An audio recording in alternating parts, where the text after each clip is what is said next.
नमः समय साराय स्वानुभूत्या चटासते चित्स्वभावाय भावाय सर्वभावान्तरच्छिदे। माइक बंद हो गया।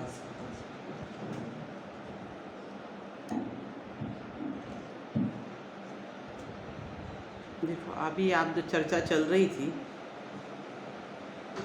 रात में भी वही चर्चा हुई थी, शब्दों का फेर था। फिर हम बड़े बड़े शब्दों में प्रयोग करते हैं तो समझ में नहीं आते हैं। हमारे सभी ग्रंथों में एक ही बात रही है, आत्मा से परमात्मा बनने का तरीका। तो आत्मा से परमात्मा बनने का तरीका कहाँ से शुरू होता है, कहाँ खत्म होता है? आत्मा से शुरू होता है, आत्मा पर जाकर खत्म होता है।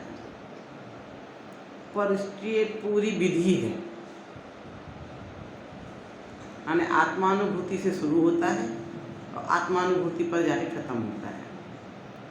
पर आत्मानुभूति कैसे प्राप्त होती है? ध्यान अवस्था से। तो ध्यान कैसे करें? अब हम सब जिस स्टेज पर आए हैं, वर्षों से सुन रहे हैं, अभ्यास कर रहे हैं, स्वाध्याय कर रहे हैं, हर व्यक्ति कहता है हम ध्यान कैसे करें? मन बहुत चंचल है, यहाँ वो भटकता रहता है, शरीर में तकलीफ़ें हैं, उधर उपयोग चला जाता है, उससे कैसे बचें? और ध्यान जो आप कह रहे हो, जिस ध्यान से परम सुख की, परम आनंद की प्राप्ति होती है, उसकी प्राप्ति के लिए हम क्या करें? है कि नहीं ये सवाल सबका, कि हम इतने दिन से सुन रहे हैं, सब चीज़ें हमें समझ में आ रही हैं, सब बातें समझ में आ रही है, निर्विकल्प अनुभूति समझ में आ रही है, पर निर्विकल्प अनुभूति हमें होगी तब तो हमें लाभ है। बाकी तो कह दिया था कि आराम नौ पूर्व का ज्ञान हो जाए। तो वो क्या करना, उसकी विधि क्या, उसकी चर्चा अपन करेंगे, ठीक है? तो अभी ध्यान अवस्था आपने सुनी, तो ध्यान अवस्था होती है ध्यान करना। उस ध्यान अवस्था को मैं दो भागों में बांटती हूँ। शास्त्रों में शब्दावली में प्रयोग नहीं है, पर मैं शास्त्रों की उदाहरण आपको दे दूँगी। कोई भी बात शास्त्रों से अलग नहीं है, तो भाषा मेरी है, भाव शास्त्रों का है कि भाई हम जहाँ खड़े हैं, बच्चे को बच्चे की भाषा में बात करना पड़ता है हमें, नहीं तो उसे भी समझ में नहीं आता है, और बच्चे की भाषा माँ ही समझती है। तो जिनवाणी माँ की भाषा हम समझें, हम तो दुभाषीय हैं, बीच वाले, ठीक है ना? तो जिनवाणी माँ हमसे क्या कह रही, जब अपने घर पर कोई बच्चा बोलता है ना, और घर में कोई मेहमान आता है, तो बच्चे की भाषा माँ समझ जाती है, फिर वो पूछता है क्या कह रहा है, क्या कह रहा है, तो माँ उसे बताती जाती है क्या कह रहा है, और किसी को समझ में नहीं आती। कई बार तो पिता दादी को भी नहीं समझ में आती। तो जिनवाणी माँ ने हमसे क्या कहा है, वो संस्कृत में, प्राकृत में, उस भाषा में तो विनोद जी ने आपको बता दिया। अब समझना आपको या करना आपको, जिस भाषा में समझ में आ जाए जिससे कर लो। अब नमोकार मंत्र का पहली पाठ है ना, उसमें भी वही चीज़ है। उसकी चर्चा नमोकार मंत्र के पाठ के आधार पर तो शाम को 7:30 बजे बच्चों के सामने करेंगे। आपको तो बड़े ग्रंथों के आधार पर भी बता सकते हैं, जिससे आपको भी सेटिस्फेक्शन मिल जाए कि हाँ नहीं, ये बड़ी समय साल की बात ही चल रही है, बच्चों की बात नहीं है। कह रहे थे हम बच्चों की बात, बता रहे थे आपको कि हम कहते बड़ों की बात कर रहे हैं, तो बच्चे उससे बिगड़ जाते कि हमें समझ में नहीं आ रहा है। निशाना तो आप थे, सामने वो थे, क्योंकि उन्हें समझाने के लिए तो हमारे पास 5 साल हैं, आराम से समझा दें, उन्हें जीवन पड़ा है। हम लोगों के पास कितना जीवन है हमें नहीं पता। तो इस भाव में करने योग्य कार्य जो है वो हमें करके जाना है। तो वो आचार्य अमृतचंद की भाषा में समझो, बनारसीदास जी की भाषा में, ये 6 महीना हमने पूरा का पूरा इसे दिया। तो 6 महीने तक जितना स्वाध्याय आपने कर लिया, स्वाध्याय के बाद तो आत्मानुभूति होगी होगी होगी, निर्विकल्प आत्मानुभूति होगी होगी और होगी। अब उस आत्मानुभूति को और उस ध्यान अवस्था को 2 भागों में विभाजित करते हैं।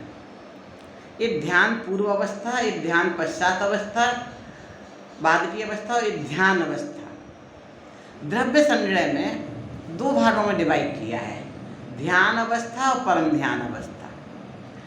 गाथा में बताऊँ आपको तो 47 से 57 की गाथा में पूरी विधि बताई है। पढ़ी तो द्रव्य संग्रह सबने बहुत बार पढ़ी हो जी, बचपन से ही हमें पढ़ा देते हैं, है ना। पर ध्यान गया हो कदाचित किसी का गया भी हो रहा है, ऐसा नहीं है आप किसी का नहीं है। पर मैं जब उस और ही ज़्यादा विशेष ध्यान आकर्षित कर रहे हो, मैं बताऊँगी तो आपको सबको याद भी आता चला जाएगा। उन्होंने कहा हमारा चित्त चंचल है, मन नहीं लगता है, दुनियादारी की बातें आती रहती हैं, अब हम क्या करें। उन्होंने सर्वप्रथम बता दिया कि आपको क्या करना है। जब बाह्य पर में दिमाग अटकता है ना हमारा, तो अपने पंच परमेष्ठी की ओर ध्यान लगा हुआ, तो नमोकार मंत्र का जाप करो। है पहली गाथा नमोकार मंत्र 35 अक्षर के नमोकार मंत्र का जाप करो। 35 अक्षर मतलब एक एक गिन लो, नमो 2 हो गए, ऐसे करके पूरे अरे पूरा नमोकार मंत्र बोलना है, उसका मतलब ये हुआ। पर हम लोग क्या है बहुत जल्दी बोर हो जाते हैं। आजकल के बच्चे तो और ज़्यादा जल्दी बोर होते हैं, हम बड़े भी बोर होते ही हैं। तो नमोकार मंत्र हमें याद हो गया, हम जितनी बार बोलें जबान से बोलते रहते हैं, मन तो हमारा फिर भटकता रहता है। तो नमोकार मंत्र जाप में हमारा मन नहीं लगता है। पहले तो उन्होंने बताया कि देखो हम कितना ही भेद समझा दें, भेद से अभेद की ओर जाना है। तो पहले 35 अक्षर 5 4 3 2 1, तो नमोकार मंत्र में भेद करते रहे, फिर एक ओम अकेले का जाप करो। तो जब तक चित्त चंचल है, बाहर में जा रहा है, एक चीज में मन नहीं आ रहा है, तब तक पूरा नमोकार मंत्र, फिर धीरे धीरे धीरे आसिया ऊषा ओम ऐसे करके आप कर लो। अब फिर भी नहीं लग रहा, तो ओम करते तो दिमाग तो पूरा पूजा करते हैं ना, और पूजा याद है ना, तो कौन आ रहा है कौन, मुँह से तो पूजा बोल रहे हैं और द्रव्य भी डाल रहे हैं और सब देखते रहते कौन आ रहा है। और तो और आपको ये भी पता, हमें नहीं पता चलता है कि द्रव्य कौन डाल रहा है, पर उन्हें पता चल जाता है किसके हाथ में द्रव्य नहीं है, वो सबको द्रव्य देते रहते हैं। मुंह से बोल रहे हैं, द्रव्य भी दे रहे हैं, और जो आ रहा है जिसके हाथ में नहीं है उसे दे भी रहे हैं। तो इसका मतलब उपयोग तो भटका है उनका, उपयोग माने ध्यान ही भटका है, ध्यान से पूजा नहीं हुई है। तो ये बात मुनिराज नैमिषारण्य सिद्धांत देव को स्वीकार नहीं थी कि हमारा मन भटके। उन्होंने कहा ठीक है, तुम्हारा इसमें मन नहीं लग रहा है ना, नमोकार मंत्र में शॉर्ट में, तो एक काम करो, अरहंत परमेष्ठी का स्वरूप का चिंतन करो, सिद्ध परमेष्ठी के स्वरूप का चिंतन करो। चलिए अब हमारा मुंह से बोल रहा है, याद हो रहा है, मन इधर उधर जा रहा है, स्वरूप चिंतन करेंगे तो फिर मन हमारा एक जगह आ जाएगा, तो बाह्य में नहीं जा रहा है। फिर अरहंत का परमेष्ठी का सिद्ध का, तो कुछ ऐसे चंचल लोग होते हैं ना तर्क देने वाले, वो कहते हैं भाई अरहंत, अभी तो थोड़ी देर पहले आपने बताया था अरहंत भी पर हैं, सिद्ध भी पर हैं, तो आप पर का ध्यान करने का क्यों बोल रहे हो? जैसे अरहंत पर, वैसे सिद्ध पर, ऐसे 5 परमेष्ठी पर हैं। तो चाहे हम अपने मम्मी पापा का, पत्नी पत्नी बच्चों का ध्यान करें, चाहे अरहंत सिद्ध का, बराबर ही बात है ना, दोनों ही पर हैं। बोले नहीं, थोड़ा सा अंतर है, बराबर बात नहीं है। क्यों बराबर बात नहीं है? तो जब पत्नी बच्चे का, माता पिता का, भाई बहन का, मित्र शत्रु का ध्यान करते हैं, चिंतन मनन करते हैं, तो राग देश की उत्पत्ति होती है। और जब अरहंत सिद्ध परमेष्ठी का, पंच परमेष्ठी का चिंतन मनन करते हैं, तो राग देश की उत्पत्ति नहीं होती है। तो फिर एक गाथारी का मोह मत करो, राग मत करो, देश चिंतन तो चलेगा पर का, पर के चिंतन में कोई प्रॉब्लम नहीं है, पर उसमें राग देश मोह की उत्पत्ति नहीं होनी चाहिए। क्यों नहीं है पर के चिंतन में प्रॉब्लम? क्योंकि ज्ञान का स्वरूप क्या है? ज्ञान का स्वरूप है स्वपर प्रकाशक, अपने आप को भी जानना, पर को भी जानना। तो स्व को जाने या पर को जाने, कुछ पाप नहीं पड़ता, किसी भी चिंतन करो, पर उस चिंतन में राग देश जुड़ा तो तकलीफ का कारण है। इसलिए अरहंत परमेष्ठी, सिद्ध परमेष्ठी ध्यान में राग देश नहीं जुड़ता है, बाकी चिंतन में जिसमें राग देश जुड़े वो नहीं करना चिंतन, जिससे नहीं जुड़े वो कर लो, किसी भी प्रकार कर लो, कोई प्रॉब्लम नहीं है। तो एक गाथा ये भी आती है। अब गाथा नंबर मुझे याद नहीं है, द्रव्य संग्रह हो तो निकाल के दिखा दूंगी, इतना तो याद लिख रही थी। तो 47 से 57 तक की गाथाएँ हैं, ये 10 गाथाएँ पक्की हैं। क्रम आगे पीछे हो सकता है, हमें किस क्रम से जाना है उस क्रम से मैं आगे बढ़ रही हूँ। अभी पहले हमने इधर उधर का ध्यान जा रहा है, फिर पंच परमेष्ठी का, फिर स्वरूप का। अब अरहंत सिद्ध परमेष्ठी के स्वरूप का चिंतन क्यों करना? जैसे सिद्ध आत्मा है, वैसे ही हम हैं। अब सिद्धात्मा और शुद्धात्मा पर्यायवाची, सिद्धात्मा शुद्धात्मा है। अब शुद्धात्मा से इस तरह से तो इन्होंने बहुत बता दिया। अब शुद्ध के लिए शुद्ध का इंग्लिश शब्द है प्योर, इतना सब तो सब जानते हैं। तो प्योर आत्मा, और आत्मा में है ज्ञान, तो सिद्ध प्योर ज्ञानमय है। अब प्योर को हिंदी में बोले केवल, तो केवल ज्ञान, हम केवल ज्ञान बोलते साथ हमें केवल ज्ञानी याद आ जाते हैं। तो केवल ज्ञानी शब्द कहाँ से आया है? जो ओनली ज्ञान स्वरूप है, ऐसे अनंत भगवान, ऐसे सिद्ध भगवान। तो ओनली ज्ञान स्वरूप जिनके आध्यात्मिक कर्म भी नहीं है, शरीर भी नहीं है, वो तो सिद्ध आत्मा है। तो अब जो जैसे वो ओनली ज्ञानमय हैं और कुछ नहीं, ऐसे ही ओनली ज्ञानमय हम हैं। अब मैं इसमें से सब निकाल दे रही हूँ, हिंदी शुद्ध केवल। तो शुद्ध बोला तो आपका ध्यान फिर अलग शुद्धात्मा पे चला जाएगा, केवल बोला तो केवल ज्ञानी पे चला जाएगा। हमें ओनली ध्यान रखना है ज्ञान पे, इसलिए मैं ओनली शब्द का प्रयोग कर रही इंग्लिश में। ओनली ज्ञानमय, हमें ज्ञान के अतिरिक्त कुछ नहीं है। और एक ज्ञान में सारे गुण समाहित हो जाते हैं। हम ओनली ज्ञान कह रहे हैं तो ज्ञान जैसे अनंत गुण हम में हैं, पर ज्ञान से हमारी पहचान है, इसलिए ज्ञान को हम हाईलाइट कर रहे हैं। अभी जैसे मैं से आप में से किसी एक को चुनना है, बोलना है, तो मैं कोई ना कोई आधार तो बनाऊंगी। अब मैं कहा लाल साड़ी वाले हाथ ऊपर करो, तो 3-4 हाथ ऊपर हो जाएंगे। फिर बोलते लाल साड़ी में जो चश्मा लगाए हैं, तो देखो 2 हो रहे हैं, 3 हो रहे हैं। फिर देखो जो चश्मा नहीं लगाए हैं, तो कहिए लाल साड़ी में ऊपर चश्मा नहीं लगाए हैं। मेजोरिटी जिसकी है उसका नहीं, और जिसमें नहीं है बताना पड़ेगा। तो ऐसे हमारे आत्मा में अनंत गुण हैं, पर ज्ञान जो गुण है विशेष पहचान का चिन्ह है। तो वो भी सिर्फ ज्ञानमय है, उनका ज्ञान शरीर ही बोलते हैं। क्यों? हमें शरीर की भाषा समझ में आती है। तो हम औदारिक शरीर वाले हैं, तो वो ज्ञान शरीर ही, जैसा हमारे शरीर में ज्ञान ज्ञान ज्ञान, चारों ज्ञान ज्ञान ज्ञान। अब अभेद से भेद की ओर जाना है, तो उनने बता दिया सिद्ध आत्मा जैसे हैं वैसे हम हैं। तो आप पंच परमेश्वरी का स्वरूप ध्यान कर रहे हैं, मतलब जैसा स्वरूप उनका है वैसा ही स्वरूप मेरा है। जो उनने किया है, जिस रास्ते पर वो चले हैं उसी रास्ते पर हमें चलना है। तो वो जिस रास्ते पर चले हैं, साधु जिस रास्ते पर चलते हैं, आचार्य उपाध्याय परमेश्वरी जिस रास्ते पर चलते हैं, पर आचार्य उपाध्याय भी जिस रास्ते पर चले और चलते छोड़ा, आचार्य पना छोड़ा, साधु पना छोड़ा नहीं, आचार्य पना छोड़ा, उपाध्याय पना छोड़ा, तो मात्र साधु अवस्था हुई। और साधु में भी जो ध्यान अवस्था, साधु की भी अनेक अवस्था है, आहार अवस्था, विहार अवस्था, तो जो ध्यान अवस्था है वो। तो अब चिंतन ये विकल्पात्मक, एक तो देखो हमारी जो है कहाँ तक करना है और कहाँ से सहज होना है। क्रमबद्ध पर्याय की दृष्टि से विचार करो तो हर स्टेप, हर चीज़ निश्चित है, नक्की है, उसी क्रम में वैसे आएगी। ठीक है। अब हम दुनियादारी के हिसाब से करते हैं, तो हमारी भाषा दुनियादारी में कैसे है कि कल आपने सूचना दी, हमें पता चला, तो हमने निश्चित किया और हम इधर आए इस टाइम पे। नहीं तो इस टाइम पे हम नहीं आते हैं, इतनी जल्दी नहीं आती, इतने देर से नहीं आती हैं। अब हमें पता चल गया तो हमारे नहीं पता चलता, अरे हमने पता चला तो हमने प्रोग्राम बनाया और हम आए। ये इतना प्रयास तो आपने किया ना, इतने विकल्प तो आपने किए ना, ये सब सहज नहीं हुआ ना, तो सहज हुआ। पर इसे सहज होना कह दो आप, चाहे विकल्प आना कह दो, जो जिस भाषा में बात करना पढ़ लो, ये इसे जिस भाषा में बात करेंगे उसी भाषा में ध्यान की बात होगी। ऐसे तो हर चीज़ अपने, वो आपका आज इधर आना निश्चित था, हम निमित्त बन गए। आपके कान में ये बात जानी निश्चित थी, तो वैसे वैसी चीज़ें आपके कान में वैसी, उस पर पूर्व भूमिका भी वैसी वैसी बनती चली गई।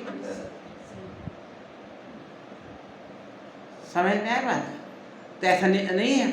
तो ऐसे ही हमारा क्रमबद्ध से तो जो निश्चित है उसी हिसाब से परिणाम चल रहे हैं। अब हम उसके जो हमारी दुनियादारी की भाषा उसके हिसाब पे जाते हैं कि ध्यान किया जाता है कि हो जाता है। तो ध्यान जो होता है उसकी पूरी प्रक्रिया में क्या होता है वो वाली बात चल रही है। तो आपके मन के विकल्प चल रहे थे बाह्य में, वो हमने यहाँ आके पहले पंच परमेश्वरी पर ले आए, फिर अब हमारे मन में फिर विकल्प उठ रहे हैं, वहाँ से स्वरूप पर ले रहे हैं, फिर आ रहे हैं। तो सिद्धों का जैसा स्वरूप है अपने पे, यानी पर से हम स्वयं की ओर जा रहे हैं। तो जैसे मोक्षमा 65 में रहस्यपूर्ण चिट्ठी में पहले स्वपर चिंतन, वही उसने कहा स्वपरिचिंतन, द्रव्य संग्रह में आ रहे पंच परमेष्टि का चिंतन। बात वही है, शब्द वही है। एक टेक्निकल शब्द स्वपरभेद विज्ञान बताया था जैसे कल मैंने। अब पर का चिंतन समाप्त, अब स्वैट चिंतन में आ जाओ। पर का चिंतन बहुत हो गया, पर का चिंतन छोड़ना ही है, चाहे वो पंच परमेष्टि हो चाहे दूसरे हो। अब स्वैट, जैसे सिद्ध है वैसा मैं हूँ, तो कैसा मैं हूँ? मैं शुद्ध हूँ, जो भी आत्मा का स्वरूप है, अखंड हूँ, चिन्ह मात्र हूँ, बड़े बड़े शब्द। आप अब सोचो मैं शुद्ध हूँ, अब इससे आपको अपनापन की फीलिंग हो रही है क्या? अने आत्मा का वो स्वरूप चिंतन खूब करो, विठल पात्र होना, स्वटा चिंतन करो, दूसरा नहीं आ रहा ना, उससे बच रहे, ये हमारे लिए बहुत हो गया। अब क्या करना कि आत्मा के उस स्वरूप का चिंतन करना है जिससे आपको अपनेपन की फीलिंग हो। अब सब अपने अपना विचार करना। जब आप 10 साल के, 15 साल के थे, 20 साल के थे, तब आपको, आप इस साल पुरुषों को पापा कहते और महिलाओं में मम्मी बोलते। जब 10-15 साल की अवस्था थी, 20 साल की अवस्था थी, जब शादी के पूर्व अवस्था, तो आपको स्वीकार होता पापा मम्मी कहलाना? स्वीकार नहीं था ना। शादी तुरंत हो रही, अब शादी हुई अब तो बोल दें नहीं। जब तक हमसे मम्मी पापा नहीं बने, तब तो हम 2 साल के बच्चा तो हमें मम्मी पापा बोले चले, तो 25 साल का बच्चा हमें मम्मी पापा बोले तो नहीं चले।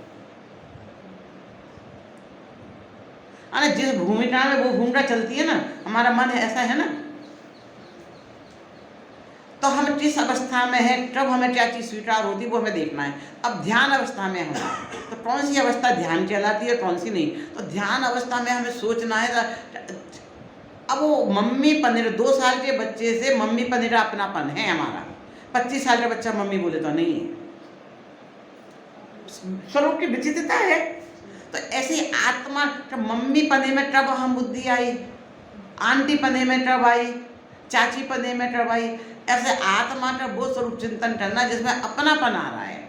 अब आप सोचो मैं अखंड, अब अखंड क्या नहीं अपनापन आ रहा है, उसका भाव तो समझो। इसलिए आचार्य रामचंद्र ने भाव बोल के बताया अखंड का क्या मतलब, एक का क्या मतलब। मैं शुद्ध, तो शुद्ध से तो ध्यान आता है मैं शुद्ध घी और शुद्ध दूध, पानी मिला दूध नहीं चाहिए। हम शुद्ध है तो कैसे शुद्ध हैं? शुद्धता का मतलब क्या, फिर वो समझो विकल्पों में उलझ गए। समझ में आए? तो अब आत्मा का स्वरूप का चिंतन करो। तो ये सब हमने इतने विशेषण दिए थे, पर इन सब में हमें अपनेपन की फीलिंग नहीं हो रही है। फिर बार बार पंडित जी कह रहे जायक जायक जायक, मैं जानने वाला। हाँ, थोड़ा अपनेपन की फीलिंग हुई। हर चीज़ मैं ही तो जानता हूँ, मैं जानने वाला। पर तुमने कहा मैं जानने वाला, तो क्या हुआ? भेद खड़ा हो गया। आपने अपने आप में भेद कर दिया, 2 पना आ गया। मैं जानने वाला, भेद हो गया, भेद खड़ा किया आपको, फिर अपनापन नहीं हुआ। फिर अभेद करना है ना, तो मैं ज्ञान ओनली ज्ञान। इसलिए ज्ञान शरीर ही बोला, ज्ञान भाव बोला। जायक कहते, जानने वाला कहते, 2 पना आ गया, और 2 पना आया तो आत्मानुभूति नहीं हो रही। तो आत्मानुभूति हो रही जब तक मैं जानने वाला सोच रहे हो नहीं हो रही। जब मैं ज्ञान उसी में जम जाओ रम जाओ, वो हो जाए, आत्मानुभूति हो रही। तो शास्त्रों में तो लिखा है जायक है करो, जायक की अनुभूति करो। शास्त्रों में लिखा है जायक भाव, जायक नहीं लिखा है। आप देखना समय सार में भी जायक भाव है। मैं तो वो चीज़ बन रहा था ना, वो चीज़ बता रहे जहाँ जो मैं भी जायक भाव का मतलब मैं सोची 2 पना ही में कहीं ना कहीं गलत है। मैं तो ऐसे सोचती थी, पर जब मैं इसकी गहराई में देखा जायक भाव का मतलब क्या, अर्थ क्या। जायक आने जानने वाला, और भाव मतलब जानने वाला भाव। तो जानने हमारे आत्मा का जायक भाव क्या है, जानने वाला भाव कौन सा है? आत्मा में अनंत गुण है, उससे जानने वाला भाव कौन सा है? ज्ञान। तो जायक भाव का मतलब हो जाए ज्ञान। उसे शॉर्ट में जायक बोल देते हैं। तो जायक का मतलब जानने वाला नहीं समझना, जायक का मतलब जायक भाव, और जायक भाव का मतलब ज्ञान। तो आत्मानुभूति में सिर्फ ज्ञान आता है, ज्ञान के द्वारा ज्ञान को जाना। जैसे बार बार सामान्यता, आविर्भाव, विशिष्टता, तिरुभाव, इस बड़े बड़े शब्द आ रहे हैं ना, उसे बहुत छोटे शब्द में बता रही हूँ तो तुम्हारी बात को या कि ज्ञान ने ज्ञान को जाना। अब ज्ञान का स्वभाव है स्व को जानना, पर को जानना। ये दुनियादारी को जान रहे तो पर को जानना हुआ। अब ज्ञान ने ज्ञान को जाना तो वो चाह रहा है स्व को जाना। तो इसने इसे जाना तो विशेष विशेष विशेष हुआ, और ज्ञान ने ज्ञान को जाना तो ज्ञान सामान्य, उसमें कोई चीज़ नहीं आ रही है। मैंने मुझे जाना, तो जब हमें अनुभूति में आत्मा आता है तो ज्ञान द्वारा ज्ञान अनुभूति में आती है। पर आपको पता कैसे चलेगा कि आपको आत्मानुभूति हो गई, ज्ञान ने ज्ञान को जान लिया? मालूम कैसे चलेगा? तो ज्ञान जब ज्ञान को जानता है तो वेदन आनंद का होता है, पहचान आनंद है। तो अभी हम दुनियादारी को जान रहे हैं तो हमें वैसा आनंद नहीं आता है, तो फिर आनंद में हम फर्क करेंगे। तो ज्ञान ने ज्ञान को जाना, उसमें जम गया रम गया, उसे बोलते हैं, और आनंद का अनुभूति आई तो उसे बोलते हैं आत्मानुभूति, आनंद की अनुभूति। जिस आनंद की चर्चा है वो है अतीन्द्रिय आनंद, परम आनंद, और वो पहले एक समय को ही होता है। जैसे टेक्निकल नाम है उपशम सम्यक दर्शन, जब एक समय को होता है।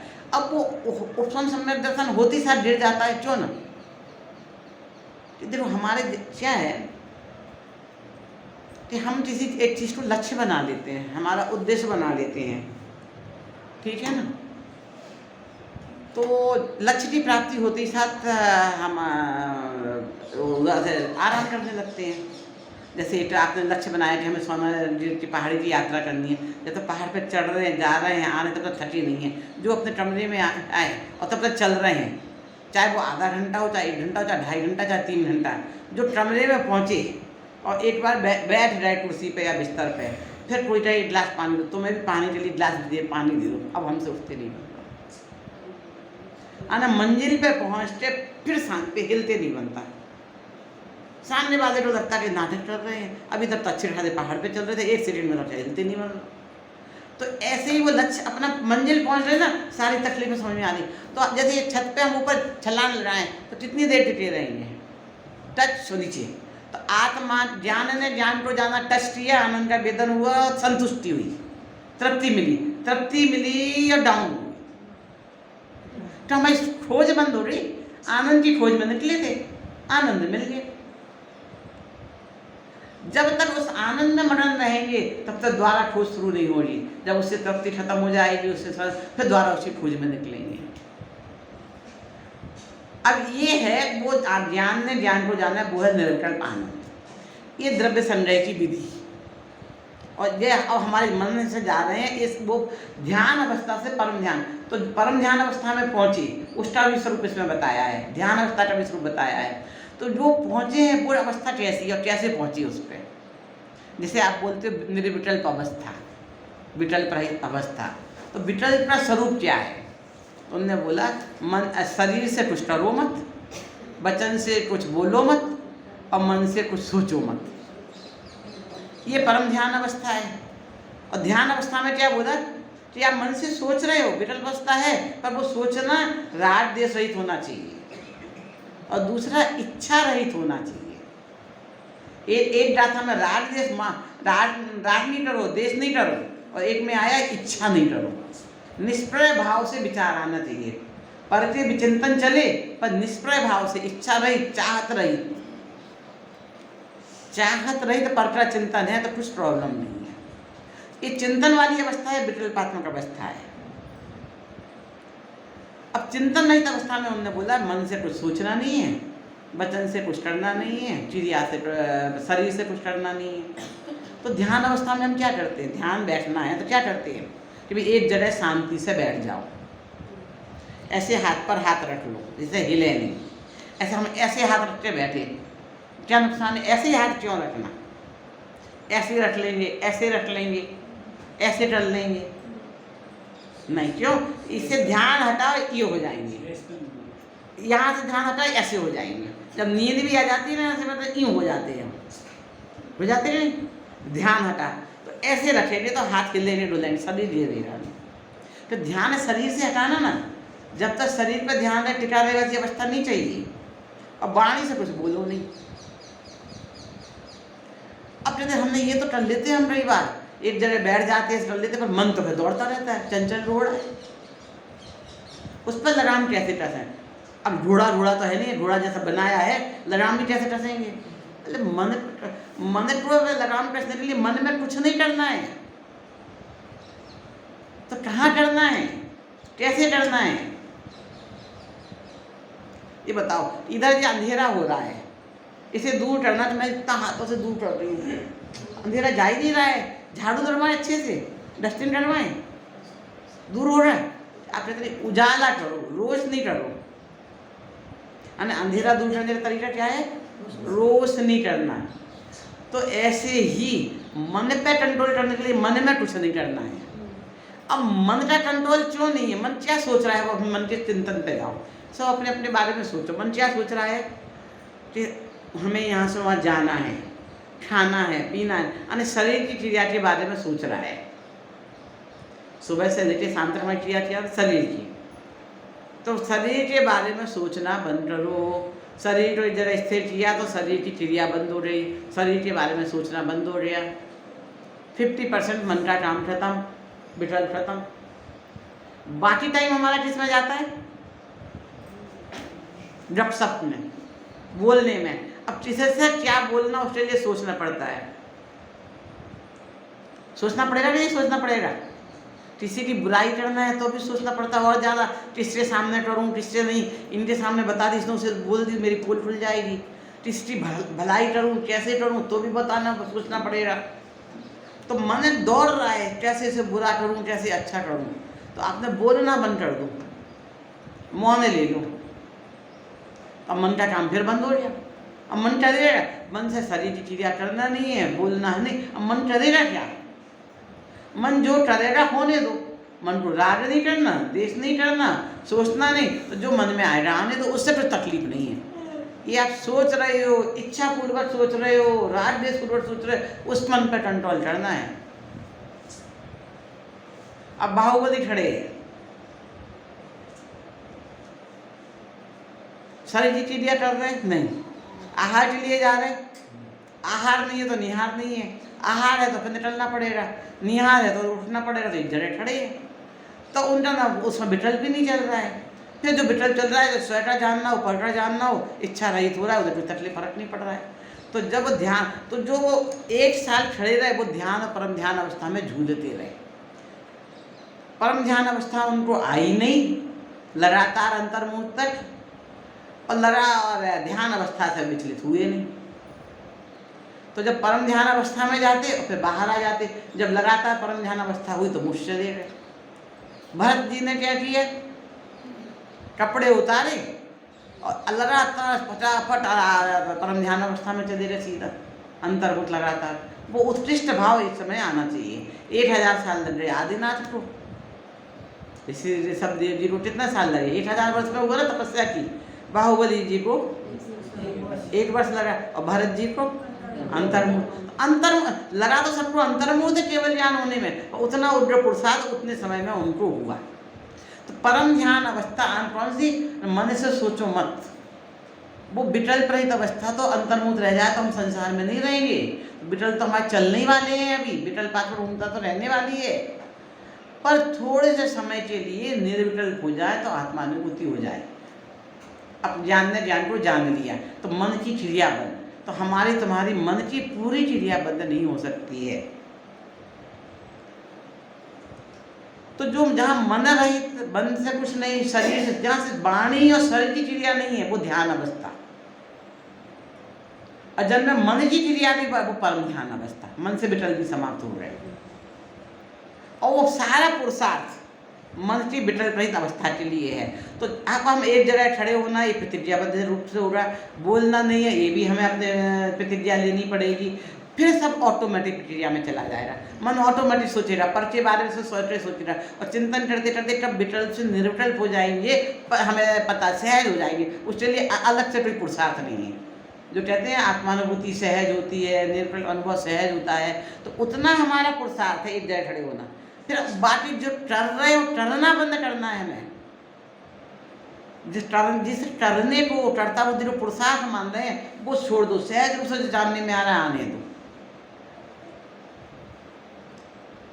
थोड़ा समझ में आया क्या कह रही हूँ मैं, कैसे स्टेज पर चलते जा रहे हैं। द्रव्य संग्रह के आधार पर ही है, समय सार में भी यही बात, पंचायती राज संग्रह में भी है। तो पंच परमेष्ठी पर है, उनका विकल्प भी पर है, पर का चिंतन से पुण्य का बंध होगा। जब स्वाध्याय कर लें पर चिंतन तो करना पड़ेगा। स्वाध्याय से ऊपर उसके चिंतन मनन की अवस्था में जाएंगे तो वो स्वयं का स्व और पर का चिंतन करते रहते, पर का छूटेगा, स्वयं आएगा और स्वयं के चिंतन में उसमें मनन हो जाएंगे। कैसे मनन हो जाएंगे, कैसा अपनापन आए, जैसे अभी हमें अपने नाम में अपनापन है। अभी मान लो किसी का नाम सरोज है तो मेरा सरोज बहन, तो एकदम वो चेत जाएंगे, बोलेंगे हमारे लिए बोल रहे हैं।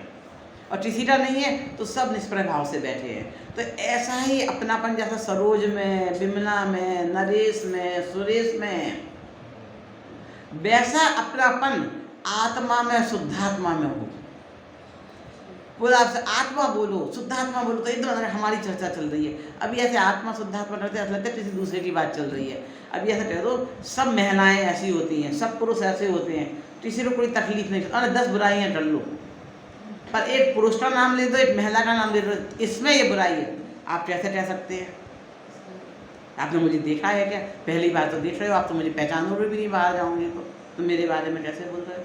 जब महिला के बारे में बोला तो, सामान्य के बारे में बोला तो कोई तकलीफ नहीं, विशेष के बारे में बोला तो कैसे तकलीफ रही होगी? तो अब हमें आत्मा आत्मा शुद्धात्मा कहते हैं, ऐसा लगना चाहिए मेरी बात चल रही है, मैं ऐसा हूं। तो जब चिंतन करते करते उस स्वयं में ऐसा अपनापन आने लगे कि मेरी बात है। आचार्य देव के साथ ऐसा था। देखो आचार्य कुंद बाकी सब समझाते हैं, आचार्य अमृतन समझाते हैं, ऐसी सहज बात चलती है। जब आत्मा का स्वरूप समझाते हैं तो अहम खलु शुद्ध, मैं एक हूँ। आत्मा एक है नहीं, आत्मा शुद्ध है नहीं, मैं एक हूँ, मैं शुद्ध हूँ, है ना? तो मैं की भाषा आ रही है नहीं। और वैसे आप ऐसे ऐसे करो, अन्य पुरुष में बात चलती रहती है, ये उत्तम पुरुष में बात आ गई। मैं उसको आत्मा से अपनापन था तो मैं, मेरी बात है, मैं एक हूँ, मैं शुद्ध हूँ। तो हम क्या, अभी तो हमें समझा रहे थे, एकदम चल रहे मैं एक हूँ, मैं शुद्ध हूँ।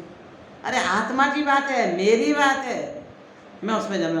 तो ऐसे आत्मा की बात हो तो हम प्रसन्न चित्त से सुने, मेरी बात हो रही है, मेरी चर्चा चल रही है, मैं हूँ। अब ध्यान में और परम ध्यान में अंतर समझ में आया। अंतिम अपने पास 5-7 मिनट है, 4:30 तक करना है ना। अभी तक जो बात ध्यान और परम ध्यान में अंतर, जो विकल्पात्मक भूमिका है वो ध्यान में है, और जो जिसमें विकल्प रहित निर्विकल्प अवस्था है वो परम ध्यान है। परम ध्यान अवस्था थोड़े से टाइम पे, और बाकी जो हमारा पुरुषार्थ है परम ध्यान की ओर जाने के लिए ध्यान वाला, तो ध्यान तक ही पुरुषार्थ हो सकता है। बाकी जो पुरुषार्थ है उसके बाद सब सहज है। एक्चुअली सारी चीज़ें ही सहज है, पर इसमें चूँकि हमारा मन जा रहा था तो हमने थोड़ा विकल्प किया कि बच्चे तो वहाँ गया तो फिर वहाँ से यहाँ हटाया, फिर वहाँ गया तो हटाया, फिर हमने नमोकार मंत्र बोला। तो ऐसा लगता है जैसे हमने इसमें कुछ किया, जैसे हमें ऐसा लगता है कि वहाँ घर से आने का यहाँ तक हमने पुरुषार्थ किया। अनादिकाल का अभ्यास है ना करने का, यहाँ आने का काल पटा था, वैसे वैसे भाव हुए।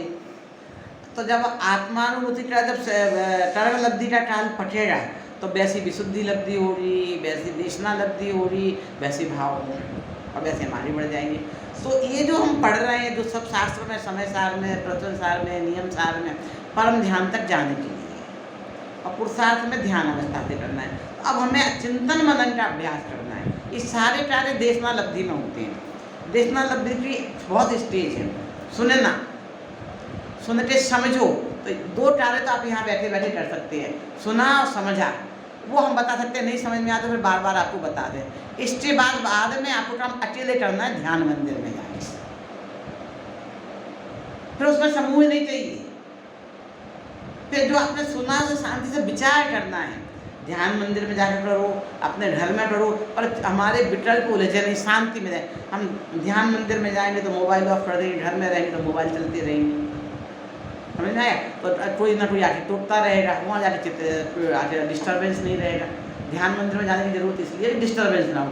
घर में आप कमरा बंद कर लो, डिस्टर्बेंस नहीं, तो वहाँ भी कर सकते हो, कोई तकलीफ नहीं है ना? पर अभ्यास ध्यान और परम ध्यान, तो अभ्यास अब ध्यान अवस्था जाने दो। हमने शब्द से बन जाएगा तो ध्यान में चले जाएंगे, चीज अलग चली जाएगी। अब हमें अभ्यास करना, चिंतन मनन करना। जो पढ़ा है अभी तक, जो सुना है अभी तक, उसके बारे में सोचना, विचारना है और कौन सी चीज़ मुझ तक जाती है और कहाँ और किस चीज़ में मुझे अपनापन आ रहा है।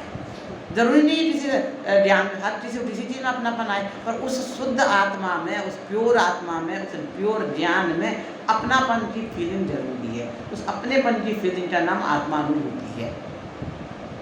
तो फीलिंग अनुभव में क्या आएगा? आनंद, जिससे पता चला ज्ञान में, जानने में, जानने का आनंद। अब आनंद का अभ्यास तो हमें है, तो कभी हम अरे ठंडी हवा पड़ चल गया, बहुत अच्छा लग गया, तो इस पर से का आनंद हो गया।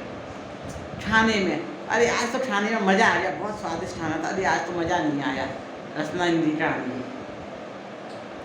कितनी अच्छी खुशबू आ रही, अच्छी बदबू आ रही, घ्राण इंद्री का आनंद। अरे बहुत अच्छा, कितनी अच्छी शांति, अरे ऐसे हाँ मूर्ति, बीभत्स मूर्ति, देखते ही डर लग जाए, बच्चे तो डर ही रहे। चक्षु इंद्री का, कितने वो मीठे स्वर में गाती, भजन में, भक्ति में तो मन लग जाता, ऊंची आवाज, फटे बांस जैसी। टन इंद्री का आनंद, तो आनंद है, पर वो जो आनंद है ज्ञान में, ज्ञान का आनंद है, ये पराधीन नहीं है। चखने के हमें स्पर्श लेने के लिए पड़ चाहिए, पंखे की हवा चाहिए, रसना के लिए दूसरा पुतगल चाहिए, हर के लिए कुछ चीज़ चाहिए ना। ज्ञान में, ज्ञान में क्या चाहिए? कुछ नहीं चाहिए, पराधीनता नहीं है, स्वाधीनता है। तो जानने में आनंद आना चाहिए। वो जानने का आनंद ज्ञान में, ज्ञान का आनंद है, सामान्य ज्ञान का आनंद है, ओनली ज्ञान का आनंद है, वो आनंद की अनुभूति। जब ये आनंद की अनुभूति हो जाती है, उसे आत्मानुभूति होती, फिर वो विचार करता है, चिंतन मनन करता है कि वो जो ज्ञान में आनंद आया था, वो सही आनंद, वो मैं हूँ, वो ज्ञान में हूँ, बाकी ये सब चीज़ें पर हैं। तो ये जब चिंतन चला, तो जब स्वयं का अनुभूति हुई, स्वयं में स्वयंपना आया, तो बाकी सब चीज़ों में परपना आया। तो भेद विज्ञान की दृढ़ता आत्मानुभूति के बाद होती है, सही भेद विज्ञान में। अब नहीं कोई कहे, अब नहीं समझ में आएगा, नहीं मुझे पता है कि मैं कौन हूँ, ये सब पर है, वो तो ज्ञान में हूँ, ये सब संबंधी है बस। तो सफल भेद विज्ञान में दृढ़ता भी आत्मानुभूति का, शब्दों में समझ लिया अभी हमने सब, पर वो अनुभूति नहीं हुई तो उसमें दृढ़ता नहीं है। क्लियर? ध्यान, परम ध्यान के अंतर। अब हमें क्या करना है समझ में आया। अब ये दूसरे की बात नहीं कर रहे हैं, मुनिराज ने ऐसा की बात नहीं कर रहे हैं। गृहस्थ अवस्था में जो जहाँ है कुछ त्याग नहीं करना, जितना आपने छोड़ दिया उतना सफिशिएंट है। किसी भी चीज़ का वो तो सब हो जाएगा, अंदर से भाव पटेंगे तो त्याग तो हो जाएगा। त्याग करना नहीं पड़ता, हो जाता है। अंदर से चाहत खत्म करो, आप इच्छा खत्म करो। अब सजने समझने की इच्छा आपको होती है क्या? और एक उम्र में होती थी कि नहीं? हम थे जब 16-17 साल के, तो बाल ऐसे खुले रखते थे, थोड़े और बड़े बड़े बाल थे। तो दादा दादी नाना नानी कहते रहते थे कि बाल बांध लो ना, गर्मी नहीं लगती क्या? मई जून की गर्मी में नहीं, बाल खुले में थोड़े ज़्यादा अच्छे लगते हैं। अब तो ऐसा लगता है थोड़े ऐसे कर लो तो ऐसे ज़्यादा अच्छे लगेंगे, एक लटी आने डाल लो ऐसे ज़्यादा अच्छे लगेंगे। अब जिसको जैसा अच्छा लग जाता है। तो हम बाल खुले रखते थे, थोड़े नाखून बड़े। अब तो कोई कहते, बच्चे कहते खुले रखो, ज़्यादा अच्छी लगती हो मम्मी नानी, तो लगते नहीं गर्मी लगती है, थोड़ा नहीं रखना नहीं लग। तो अब हमें अपने आप सजने समझने की इच्छा खत्म हो गई क्यों नहीं? हर चीज़ से देखो, कपड़े पहनने ओढ़ने में, हर चीज़ में, पर हमें तो अच्छा कंफर्टेबल लगना चाहिए। अब सब लोग हैं तो ऐसे टर्न से धोती सूती पहन ली, थोड़ी सी अच्छी भारी भारी हैवी पहनो ना, चुभती है। तो अंदर से भाव हुए तो हर चीज़ छूट जाती है, ऊपर से छोड़ोगे तो नहीं छूटेगी। तो अंदर से हमें अपने में अपनेपन के भाव के उसका प्रयास करना, चिंतन मनन करना। और चिंतन मनन जो पढ़ने जा रहा है, और जो पहचान कैसे हो रही है अपनी स्वपर की पहचान, उसके लिए वो तरीका बताया था, जो कल बताया था राम को। तो आपके मतलब की बात थी। अब ये ऐसी बात मैं उन बच्चों के सामने नहीं कर सकती, तो इसके आगे वाली बात सामने की थी, स्वपर्ची पहचान। अब पर्ची पहचान आपको कैसे होगी? जैसे अब हमने मान लो हमारे गुरु जी चले गए, जो चले गए उनकी बात चाहते, तो उनमें हमने अपनापन की, वो हमसे चले गए, वो पर थे, उनमें अपनापन किया तो उनके जाने पर दुख हुआ। और ज्ञान में से कभी जुदा होगा नहीं, तो ज्ञान में अपनापन करो तो कभी दुखी नहीं हो रही। तो जो जो जुदा हो रहा है और जिससे जुदा होने पर दुख हो रहा है, वो समझ लो वो पर है। और जिससे जुदा होने में दुख ना हो, पानी में वो उष्णता आई, गर्माहट आई, तो उसे अग्नि का संयोग हटा दो, शीतल हो जाता है। तो वो डरमाहट उसका स्वभाव नहीं है। उससे डरमाहट से हमें तकलीफ हो जाएगी, हाथ डाल देंगे, और उससे स्वभाव से शीतलता से तकलीफ नहीं होगी, वो सही हो गए। तो ऐसे ऐसे हमें हमारे में डरमाहट, माथे में गर्मी चल रही है ना, तो जिस चीज़ से गर्मी चल रही है वो मैं नहीं हूँ, जिस चीज़ से शांति आ रही है वो मैं। ये पहचान है। इसी चर्चा आ रही पहचान कैसे, वो अपन शाम को करते हैं 7:30। अभी इस संदर्भ में जो आपको कुछ प्रश्न पूछना हो तो पूछ दीजिए, जो आता है सर।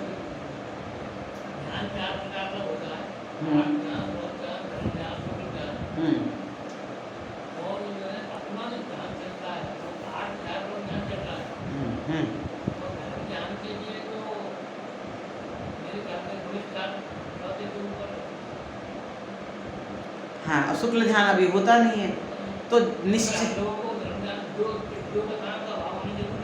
देखो, जो निश्चय धर्म, दो इसलिए दो निश्चय धर्म ध्यान और व्यवहार धर्म ध्यान। जो निश्चय धर्म ध्यान है वो परम ध्यान है। जो अभी जो अपना हमने दो डिवाइड किया, ध्यान और परम ध्यान। जो परम ध्यान वाली अवस्था है वो निश्चय वाली अवस्था है। बाकी जो आप उसमें 4 भेद कर दिए हैं, स्वाध्याय कर रहे हो, सब कर रहे हो, तो स्वपर चिंतन में राधे से उत्पत्ति नहीं हो, धर्म ध्यान में जाएगी। जो पंच परमेश्वर चिंतन है, वो विकल्पात्मक है, वो धर्म ध्यान में चला जाएगा। निश्चय के साथ जो होता है ना व्यवहार, वो व्यवहार धर्म ध्यान। और हमारा व्यवहार में भी व्यवहार है, उपचार में भी उपचार है, जैसे हम नाम दे देते हैं। एक्चुअल व्यवहार धर्म ध्यान भी नहीं है। चौथे से इसलिए शुरू हो रहा है, जब निश्चय धर्म ध्यान के साथ हो रहा तो निश्चय धर्म ध्यान होती था, चौथा स्थान हो रही है, उसके साथ जो भी आचरण है आपका व्यवहार नाम पाता है। अभी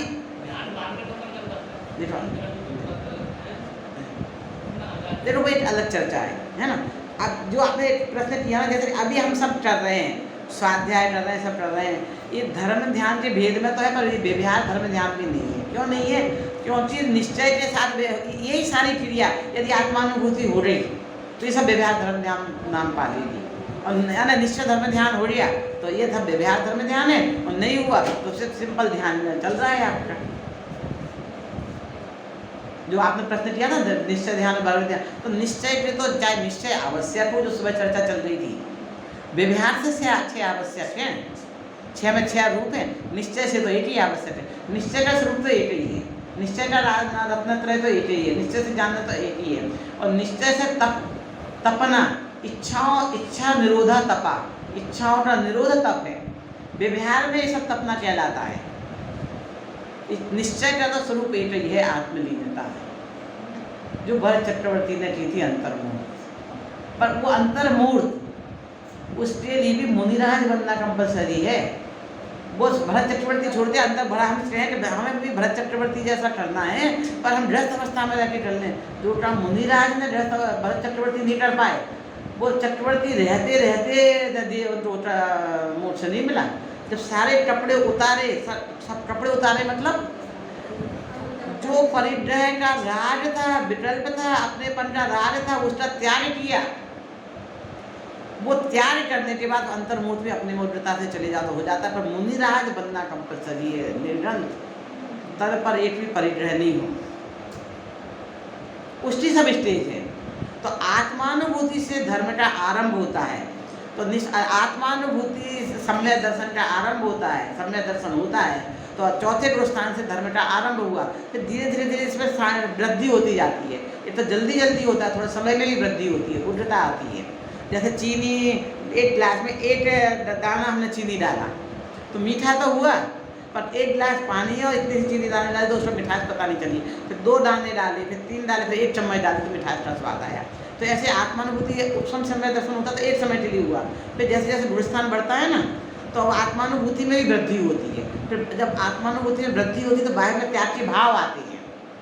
जब बाहर में त्याग के भाव आते हैं तो उसे 5वां गुरुस्थान बोलते हैं। तो साथ में आत्मानुभूति में वृद्धि होनी चाहिए, मात्र बाहर में त्याग नहीं हो। अंतरण और बहिरण दोनों की मेल है। शुद्धि की वृद्धि, हर जगह शुद्धि की वृद्धि हो रही है। फिर शुद्धि की वृद्धि हुई, 6वां गुरुस्थान आया। कहीं कहीं ऐसा होता है कि आत्मानुभूति बाद में हुई और पहले उन्होंने बाह्य में त्याग कर दिया, तो निश्चय नाम तभी पाता है। वो अंतरण और बाह्य हम नहीं पहचान सकते, शास्त्रों में लिखा है, पर बार बार अंदर बाहर में जा रहे, वो हम केवल ज्ञान में बातें हम तुम नहीं पहचान सकते। पर जो निश्चय का स्वरूप है, गुरुस्थान है, वो तो चौथे गुरुस्थान से आरंभ होते हैं, उसमें उतार चढ़ाव होता है, वो आत्मानुभूति से सारे सवालों का जवाब हो गया आपका।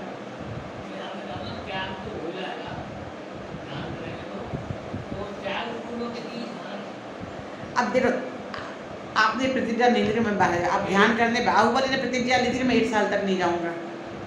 वे तो आज ध्यान करने बैठ गए, उनने ऐसी प्रतिज्ञा से नहीं बैठे थे मैं जब तक टेबल ज्ञान नहीं उड़ा मैं तैयार जाऊंगा। वो तो ध्यान करने बैठे, और वो पट्टा चौमासे में ध्यान करने बैठे थे, मैं गारंटी से कह रही हूँ। समझे क्यों? तपती धूप में बैठते तो बेला नहीं चढ़ती, चौमासे में जल्दी बेला चढ़ती हैं। तो वो चौमासे में ध्यान करने बैठे रहते हैं ना, दिन में बैठे हो, जब तक दूसरे दिन ध्यान भंग हुआ तो देखे उनके ऊपर बेल आ गई थी। अब बेल आ गई तो उन्हें पता नहीं चला, ऐसी बात नहीं है।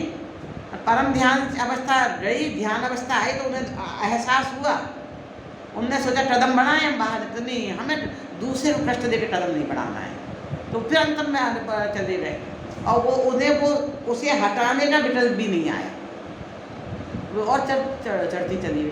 तो फिर उन्हें बाहर जब बाहर आते उन्हें ज्ञान होता, फिर अंदर चले जाते, फिर बाहर आते, फिर अंदर चले जाते, ध्यान और परम ध्यान में झूलते रहे